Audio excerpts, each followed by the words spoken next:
स्वागत है आप सभी का हमारे एक नए और लेक्चर में। हम सेमेस्टर 1 यूनिट फर्स्ट के आखिरी अंतिम पड़ाव पर हैं, ठीक है।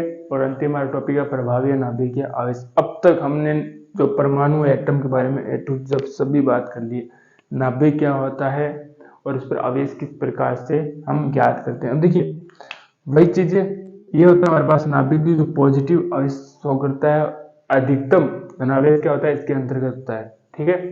और इसके चारों ओर क्या करते हैं, इलेक्ट्रॉन चक्कर करते हैं, जिसको हम क्या बोलते हैं, आवेश बोलते हैं, ठीक है। ये जो नाभिक है ना, नाभिक यह क्या करता है, इस इलेक्ट्रॉन पर क्या लगाता है, आकर्षण बल। एक इलेक्ट्रॉन आकर्षण बल लगाता है, अपनी ओर खींचने का प्रयास करता है, परंतु इसके विपरीत क्या लगता है, अप केंद्रीय बल लगता है। नाभिक इलेक्ट्रॉन पर आकर्षण बल लगाता है, अपनी ओर खींचने का प्रयास करते हैं, परंतु इसके सपोज इसे आकर्षण बल ही लगे तो ये मर्ज होकर क्या होगा, परमाणु का अस्तित्व वहीं पर खत्म हो जाएगा। इस जो आकर्षण बल है इसको संतुलित करने के लिए इसके विपरीत केंद्रीय बल लगता है, जो क्या करते हैं, ये एक दूसरे जो बल है ना, ये बल और ये बल एक क्या करते हैं, संतुलन का कार्य करते हैं, ठीक है। जिससे क्या होता है, कक्षक में जो इलेक्ट्रॉन है वो क्या करता है, कक्षक में इलेक्ट्रॉन चक्कर करता रहता है। फिर से सुन लीजिए, नाभिक है वो इलेक्ट्रॉन पे क्या लगाता है, आकर्षण बल लगाता है, इसके विपरीत एक बल और उत्पन्न होता है जिसको बोलते हैं हम अपकेंद्रीय बल बोलते हैं, जो इसके विपरीत लगता है, ठीक है। और ये क्या करता है, एक दूसरे ये बल होते हैं एक दूसरे संतुलन का कार्य करते हैं, ठीक है। जिससे क्या होता है, इलेक्ट्रॉन अपनी स्थायी कक्षा के अंदर चक्कर करता है। अब नाभिक के द्वारा जो इलेक्ट्रॉन पे जो आकर्षण बल लग रहा होता है इसको हम क्या बोलते हैं, प्रभावी नाभिकीय आवेश बोलते हैं। इसको आप किससे व्यक्त कर सकते हो, जेड इफेक्टिव से इसको व्यक्त कर सकते हो।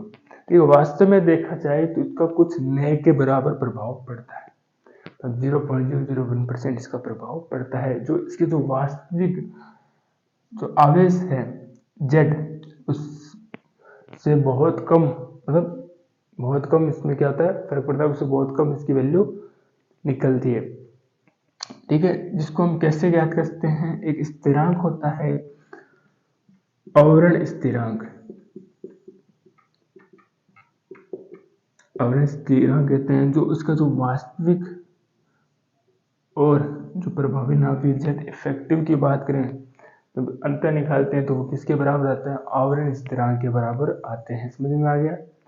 जो प्रभावी नाभिक की आवेश है उसका मान बहुत कम होता है, तो इसकी जो वास्तविक जो प्रभावी आवेश है उससे, ठीक है। और जब इनका जो प्रभावी आवेश जेड और प्रभावी नाभिक की आवेश जेड इफेक्टिव के बीच में जो अंतर निकालते हैं वो क्या निकालते हैं, वो क्या कहलाता है, आवेश स्थिरांक कहलाता है, जिसको हम किसके द्वारा बताते हैं, शेल्टर के नियम से। शेल्टर ही वो वैज्ञानिक थे जिन्होंने ये बात हमें बताई थी।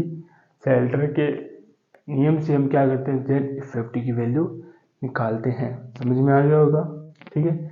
अब ये काम कहाँ पर आता है, क्या क्या इसका महत्व। पहली बात है इससे हम क्या करते हैं, परमाणु की त्रिज्या ज्ञात करते हैं जो हमने श्रोडिंगर समीकरण में ज्ञात की थी। दूसरा क्या करता है, यह बंध लंबाई व बंध ऊर्जा ज्ञात करने में मदद करता है। तीसरा आयनन विभव ज्ञात करने में हमारी सहायता करता है, ठीक है। और हम क्या करते हैं, विद्युत ऋणता किसी भी परमाणु की हम इससे ज्ञात कर सकते हैं, ठीक है। जो किसने बताया हमें, पॉलिंग ने बताया। पॉलिंग के अनुसार हम किसी भी तत्व की विद्युत ऋणता ज्ञात कर सकते हैं, किसके द्वारा, प्रभावी नाभिकीय आवेश के द्वारा। समझ में आ गया। प्रभावित जो नाभिकीय आवेश है एस ब्लॉक, पी ब्लॉक और डी ब्लॉक तीनों के अंदर आएगा ये प्रभावी नाभिकीय आवेश। तो यहाँ पर थोड़ा कम दिया गया है, अच्छे से समझ लिए। प्रभावी नाभिकीय जेड इफेक्टिव होता क्या है, क्योंकि बहुत कम काम आएगा वहां पर।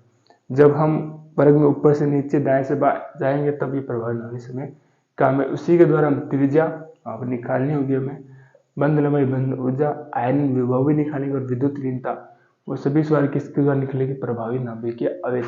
अगर आपको ये पता है प्रभावी नाभिकीय आवेश क्या होता है तो हम इन चारों चीजों को इजिली कर सकते हैं। आशा करते हैं आपको अच्छे से समझ में आया होगा टॉपिक, और इसी के साथ ये हमारी यूनिट नंबर 1 समाप्त होती है। कोई भी चीज आपको समझ में नहीं आए, डाउट्स है तो कमेंट्स बॉक्स में आप लिख दीजिए, उस डाउट का हम सोल्यूशन अगली क्लास में जरूर आपका समाधान करेंगे, ठीक है। और नेक्स्ट हम यूनिट नंबर 2 शुरू करेंगे पेपर नंबर 1 की। धन्यवाद, मिलते हैं आपको एक नए लेक्चर एक न्यू यूनिट के साथ। धन्यवाद।